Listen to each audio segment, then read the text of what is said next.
Selamat pagi para siswa dan siswi SMA Xaverius Lubuk Linggau yang terkasih.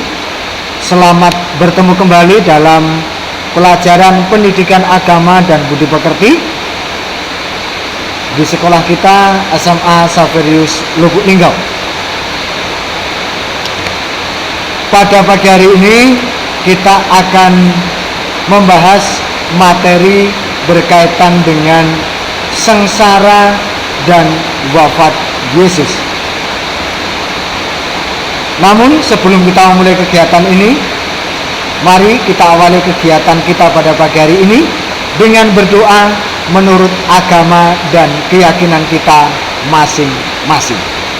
Berdoa mulai.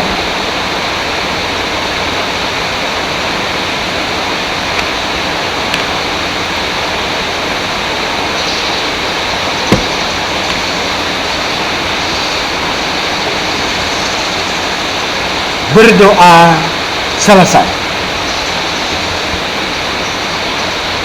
Sekali lagi selamat pagi, selamat berjumpa dalam pelajaran kita pendidikan agama dan budi pekerti kelas 10 SMA Xaverius Lubuk Linggau.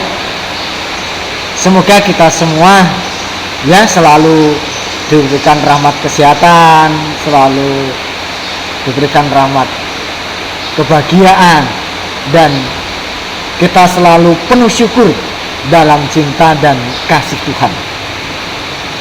Baik para siswa-siswiku yang terkasih, pada pagi hari ini kita akan membahas materi tentang sengsara dan wafat Yesus. Penjelasan tentang materi sengsara dan wafat Yesus yang akan saya sampaikan ini sebenarnya hanya merupakan resum atau kesimpulan, atau bahasa lain dikatakan sebagai ringkasan atas video pembelajaran yang sudah saya sampaikan, sudah saya share di Google Classroom dalam pertemuan 1 minggu yang lalu, di mana bahwa dalam tugas di Google Classroom 1 minggu yang lalu itu saya memberikan tugas kepada kita semua, kepada siswa-siswi semua, untuk melihat penjelasan tentang kisah sengsara dan wafat Yesus yang saya sampaikan dengan 2 channel YouTube yang berbeda, di mana dalam channel YouTube yang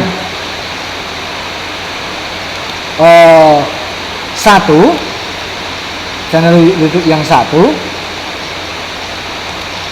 itu berbicara tentang katekese atau pelajaran tentang kisah sengsara Yesus sampai kemudian kematian Yesus yang disampaikan oleh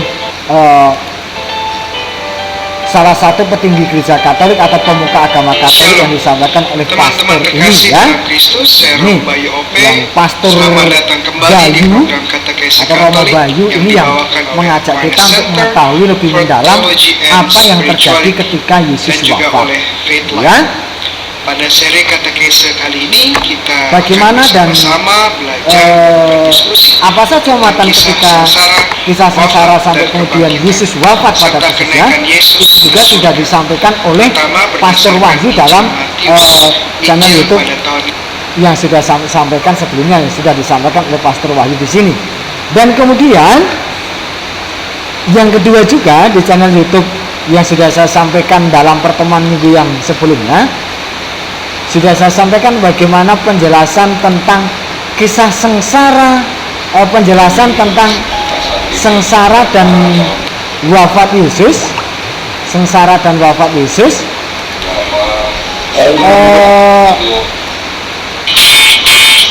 yang juga sudah disampaikan oleh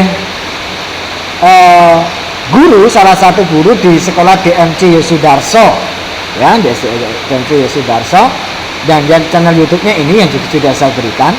Nah, pada kesempatan ini saya akan memberikan semacam kesimpulan atau ringkasan singkat atas materi yang sudah saya berikan dalam pertemuan sebelumnya, khususnya dari penjelasan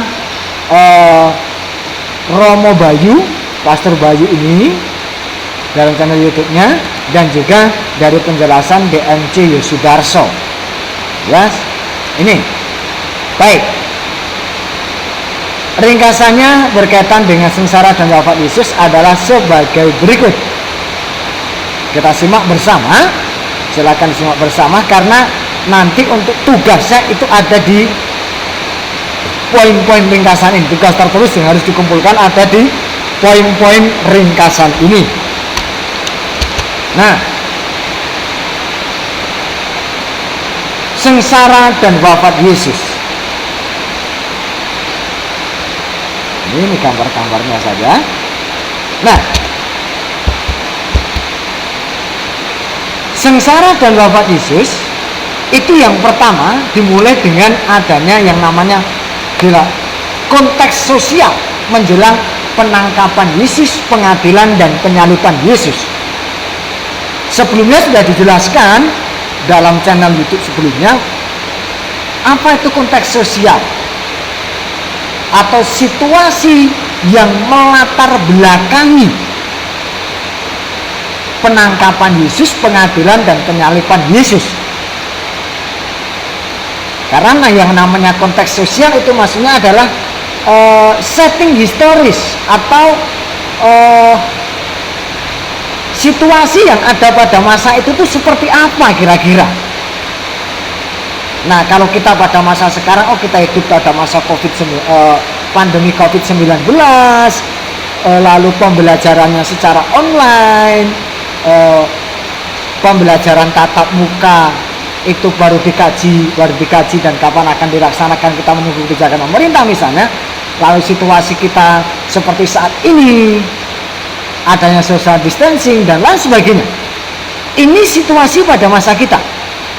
Nah, apa kaitannya dengan ini? Kaitannya dengan ini ialah bahwa kita ingin melihat kalau konteks situasi kita pada masa sekarang ini seperti ini, maka konteks atau situasi pada masa Yesus ketika Yesus itu hidup, lalu kemudian akan diadili dan kemudian disalibkan dan kemudian beliau wafat, itu situasinya seperti apa? Itu yang dijelaskan di sini. Situasinya itu seperti apa? Karena yang jelas situasi pada masa itu dengan situasi sekarang tentu akan berbeda. Maka coba kita melihat review bagaimana situasi yang ada pada masa itu ketika Yesus ada, dan kemudian ketika Yesus sampai proses diadili, dia menderita sengsara dan kemudian wafat di kayu salib. Kita lihat di sini konteks sosial menjelang penangkapan Yesus, pengadilan dan penyaliban Yesus. Konteks sosialnya, situasinya seperti apa? Situasinya adalah sebagai berikut. 1.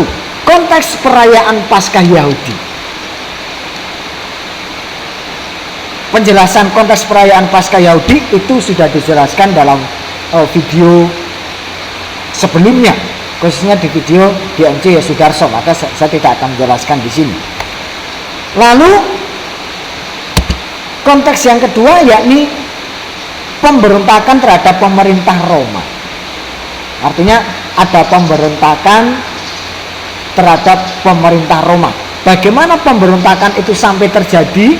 Hal seperti apa yang terjadi yang melatar belakangi sampai ada pemberontakan rakyat Palestina Yahudi terhadap pemerintah Roma, itu juga ada di channel YouTube sebelumnya. Maka kalian wajib dan harus menonton video sebelumnya supaya mengerti apa yang saya terangkan di sini, yang saya tuliskan di sini. Saya menuliskan rangkumannya. Yang ketiga, munculnya Mesias palsu. Mesias itu penyelamat palsu, ya, penyelamat palsu. Nah, siapa saja yang disebut Mesias palsu? Kenapa mereka disebut Mesias palsu? Kok disebut Mesias palsu? Apa bedanya dengan asli? Itu juga sudah ada dalam konten YouTube sebelumnya. Maka kalian silakan melihat penjelasan di situ, karena di situ sudah dijelaskan secara detail, secara lengkap oleh tim pengajar di DMC link YouTube DMC Yosudarso. Maka sekali lagi di sini saya tidak akan menjelaskan detail, tetapi saya hanya menjelaskan poin-poinnya, ringkasannya ibaratnya, ya. Maka sekali lagi, apa konteks sosial menjelang penangkapan Yesus, pengadilan dan penyaliban Yesus? Ada 3 konteks sosial, yakni 1 konteks perayaan Paskah Yahudi, yang kedua pemberontakan terhadap pemerintah Roma, dan yang ketiga munculnya Mesias palsu. 3 hal inilah yang menjadi latar belakang dan situasi historis, situasi pada zaman itu, sehingga sampai kok kemudian Yesus ditangkap. Ya, karena ada dalam situasi seperti ini, maka ada kaitannya kemudian Yesus kemudian ditangkap. Nih, yang kedua, penjelasannya kurang lebih seperti ini. Konteks perayaan Paskah Yahudi, saya jelaskan beberapa poin saja di sini. Perayaan Paskah Yahudi itu merupakan peringatan bebasnya bangsa Israel dari perbudakan Mesir sebagai wujud campur tangan Allah. Dan perayaan Paskah Yahudi ini berlangsung di Yerusalem. Nah, maka dalam perayaan ini Yesus hadir bersama para murid. Dan pada saat inilah Yesus ditangkap, diadili dan disalibkan. Maka kan sedang berlangsung di Yerusalem, di kota Yerusalem. Nah, Yesus juga sebagai bagian dari bangsa itu, dia berada di kota Yerusalem untuk merayakan Paskah Yahudi ini. Nah, pada saat inilah Yesus ditangkap. Amin. Lalu yang penjelasan kedua, pemberontakan terhadap pemerintah Roma.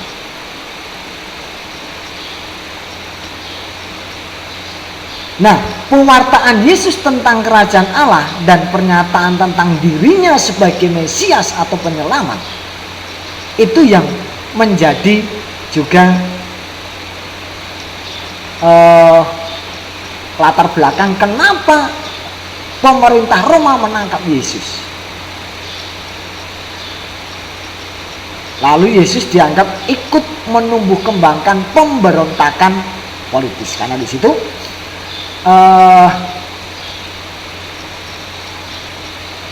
seperti yang sudah dijelaskan dalam channel YouTube di DMC Yosudarso, ketika terjadi situasi politik yang kacau di Palestina dan Yesus tampil di situ, dan Yesus menyatakan dirinya sebagai Mesias, penyelamat, maka orang-orang Roma, pemerintah Roma menganggap Yesus adalah sebagai tokoh yang turut melatar belakangi pemberontakan rakyat Palestina terhadap pemerintah Roma. Nah, melalui pasukan Roma yang telah diperalatnya bahwa Yesus dan pengikutnya merupakan kelompok pemberontak, maka Yesus dianggap sebagai kelompok pemberontak karena apa ya? Karena dianggap Yesus itu mengajak orang-orang untuk memberontak terhadap pemerintah Roma. Dianggap terhadap pemerintah Roma. Maka pemerintah Roma sangat tidak suka dengan Yesus, dan akhirnya Yesus kemudian ditangkap. Ini. Nah, lalu intinya bahwa di sini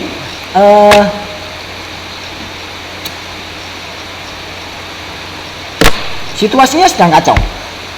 Orang Yahudi Palestina ingin memberontak terhadap rakyat Palestina. Memberontak terhadap pemerintah Roma. Mengapa memberontak terhadap pemerintah Roma? Karena Roma menjajah Palestina saat itu. Tentu orang ingin memerdekakan diri kan. Nah, ketika Palestina memberontak terhadap penjajahan Roma itu, Yesus dianggap sebagai tokoh yang turut mengembangkan atau mengompor-ngompori pemberontakan itu. Maka kemudian Yesus ditangkap, dianggap ya. Nah, lalu munculnya Mesias yang ketiga, munculnya Mesias palsu.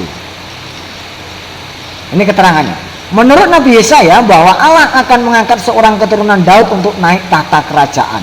Nah, menurut Nabi Yesaya itu dalam kitab Perjanjian Lama. Dan bangsa Yahudi meyakini bahwa yang dianggap cocok menduduki jabatan tersebut Yudas dari Galilea dan Simon Bar Kokhba. Nah, ini maka dari sini Yesus yang menganggap bahwa dia itu penyelamat itu tidak diakui oleh orang-orang Yahudi. Karena bagi mereka Yesus bukan Mesias, bukan penyelamat. Mengapa Yesus dianggap bukan penyelamat?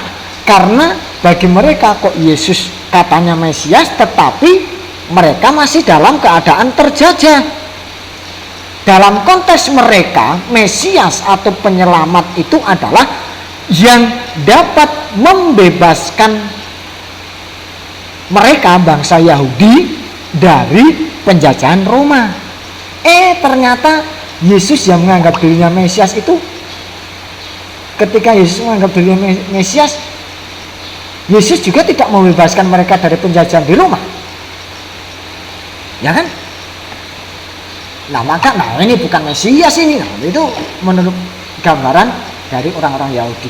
Maka dalam hal ini Yesus mendapat dua tekanan. Tekanan pertama dari pemerintah Roma, Yesus dianggap sebagai kaum pemberontak yang mengompor-ngompori pemberontakan itu dari pemerintah Roma.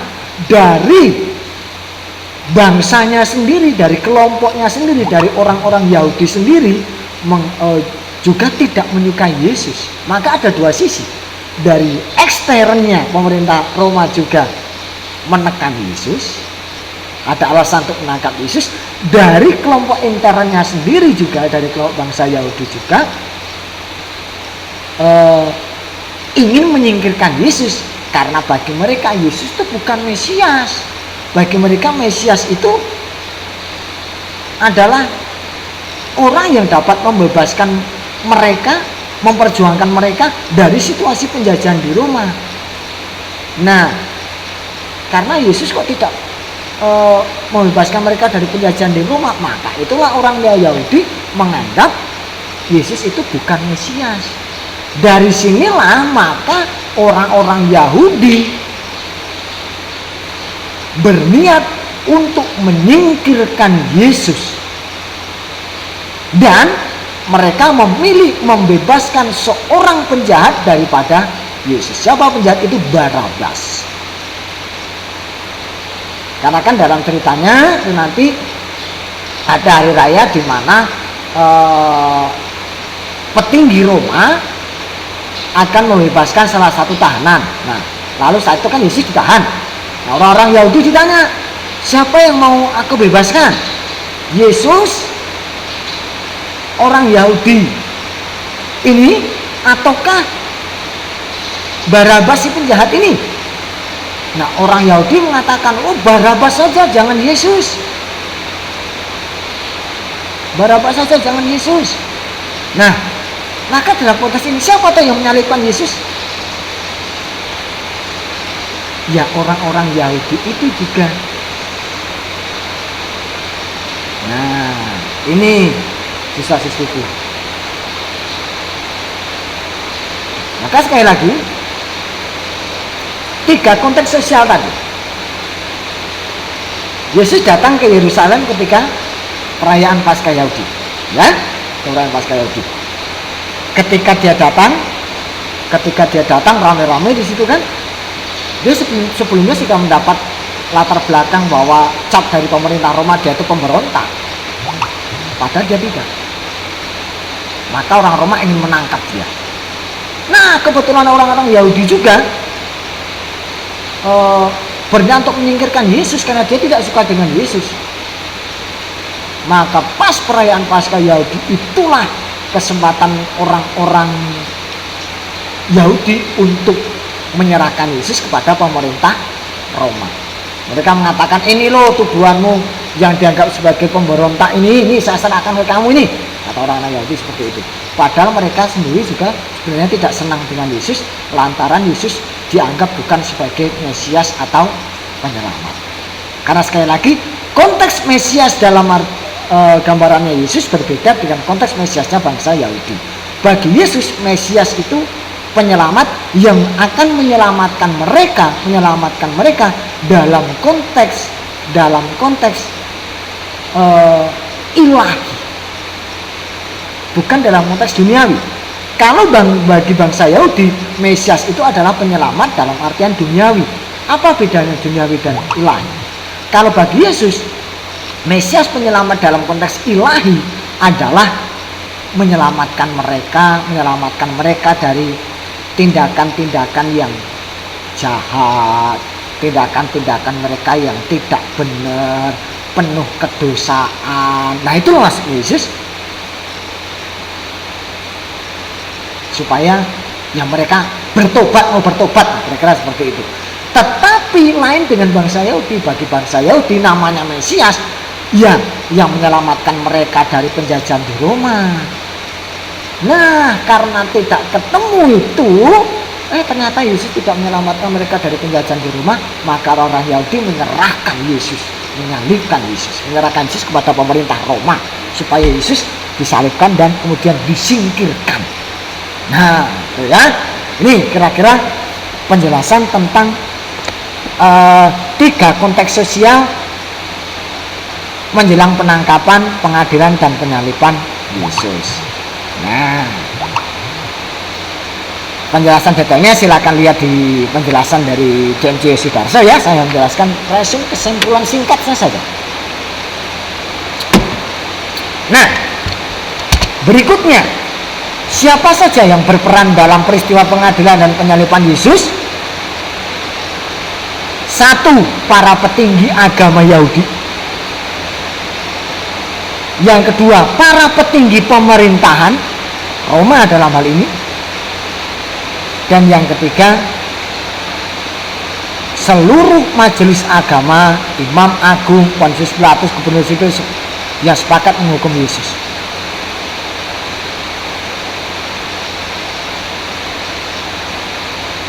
Maka ini yang berperan dalam peristiwa pengadilan penyaliban Yesus, para petinggi agama Yahudi, karena mereka yang membenci Yesus, tidak menyukai Yesus, karena menganggap Yesus bukan sebagai Mesias tadi, dan juga karena ajaran-ajaran Yesus yang kurang lebih banyak yang bertentangan dengan ajaran-ajaran para petinggi agama Yahudi. Dan yang kedua, para petinggi pemerintahan Roma. Lalu siapa yang memvonis Yesus bahwa Yesus itu bersalah? Seluruh majelis agama, imam agung, dan kemudian petinggi pemerintahan Roma yang disebut yang namanya Pontius Pilatus, ya, gubernur sipil yang sepakat menghukum Yesus pada saat itu, ya. Ini tokoh-tokoh yang berperan dalam peristiwa pengadilan dan penyaliban Yesus. Karena kenapa? Tidak hanya dari pemerintah Roma, dari bangsa Yahudi juga, lantaran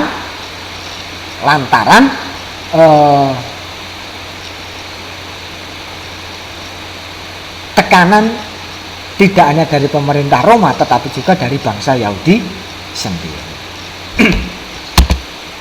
Lalu, apa yang dituduhkan pada Yesus oleh ahli Taurat atau orang-orang Farisi? Kalau bahasa di sini tadi kelompok petinggi agama atau majelis agama Yahudi, ya, yang dituduhkan oleh ahli Taurat. Ahli Taurat itu kelompok para petinggi ahli-ahli agama, ahli-ahli kitab sucinya Yahudi. Nah, yang dituduhkan pada Yesus oleh ahli Taurat atau orang-orang Farisi. Ada orang-orang Yahudi menuduhkan apa terhadap Yesus, khususnya ahli Taurat dan orang Farisi ini. Yang dituduhkan mereka pada Yesus, 1, bergaul dengan sampah masyarakat, melanggar hukum Taurat, melanggar adat saleh, melanggar hari Sabat, dan mencampuri urusan agama. Penjelasan detailnya ini silakan lihat di konten YouTube DMC Sudarso.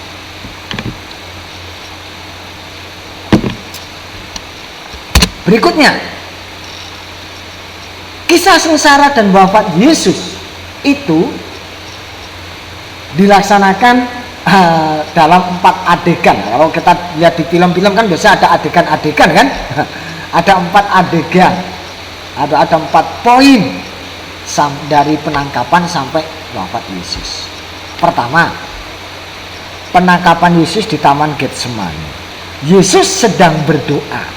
Ketika sedang berdoa itulah Yesus ditangkap oleh tentara-tentara Roma. Dan juga tentara-tentara Roma itu diikuti juga oleh para petinggi-petinggi agama Yahudi. Dan kemudian setelah ditangkap, Yesus diadili oleh pengadilan agama. Pengadilan agama mana? Pengadilan agama Yahudi. Konteks tuduhannya adalah bahwa Yesus melanggar hukum Taurat. Yesus melanggar ketentuan agama Yahudi.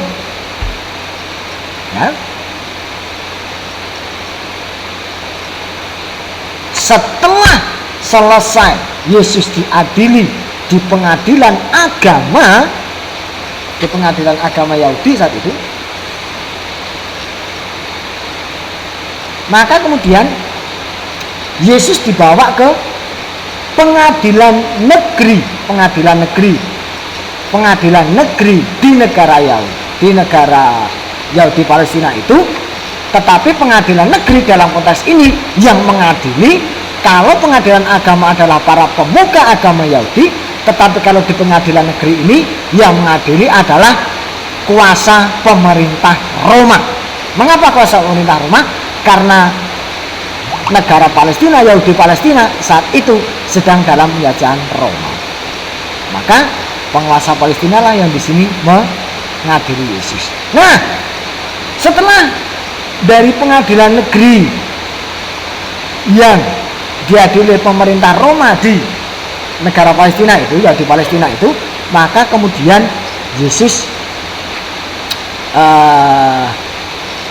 diarak, disiksa, ya. Nah, kemudian dia menderita sengsara dan kemudian terakhir dia wafat. Itu ya. Yang wafatnya di kayu salib. Ini 4 adegan kisah sengsara dan wafat Yesus. Berikutnya, dari sengsara dan wafat Yesus itu, apa maknanya bagi kita umat manusia?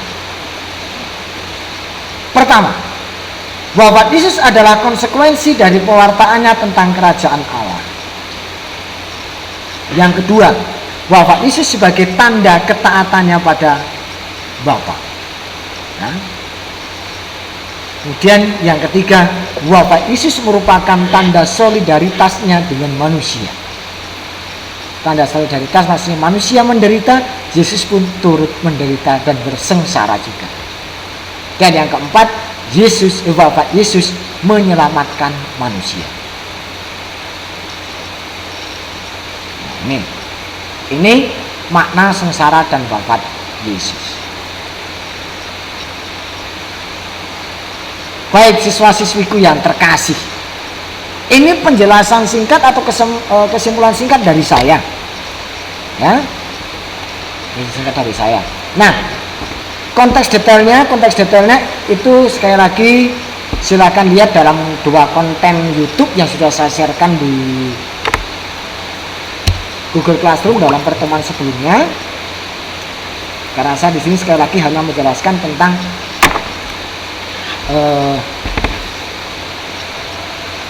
resume saja, atau kesimpulan, atau bahasanya adalah ringkasannya saja ya, dari apa yang sudah dijelaskan dalam konten YouTube baik oleh DMC Sudarso secara detail ataupun yang disampaikan oleh Romo Bayu.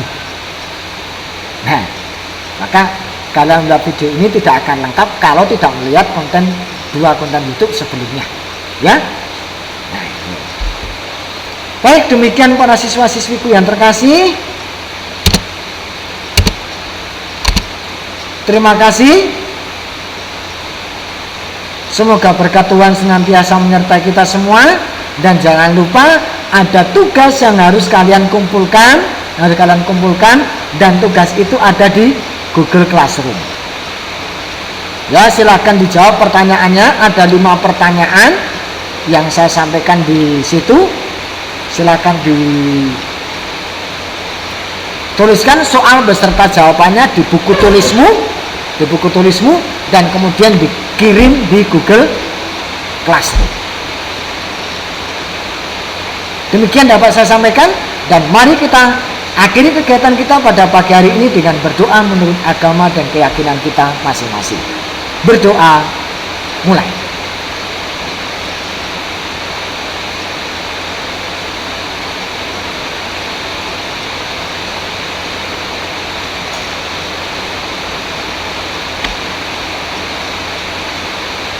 Berdoa selesai. Terima kasih. Mohon maaf kalau ada hal-hal yang tidak berkenan,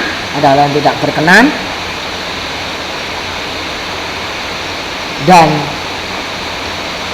semoga kita semua senantiasa dilimpahi oleh berkat Allah yang Maha Kuasa, dan kita senantiasa